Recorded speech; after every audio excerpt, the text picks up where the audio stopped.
So everybody's page is set up like this.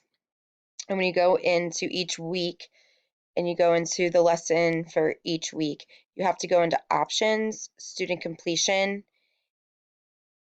and you can set up every section into like the member must do something. So I did it as you have to start with think about it as your discussion, and you can either view the item or post a comment, and I had them have to post a comment and reply to a comment in order to then see the learn about it. And once you see the learn about it, they have to view the learn about it and go through everything in order to then see try it. And they have to make a submission, but there's multiple things you can choose. You can have them just view it, which in my opinion for having them do a test, it's not really a point. They won't do it if you just view the item.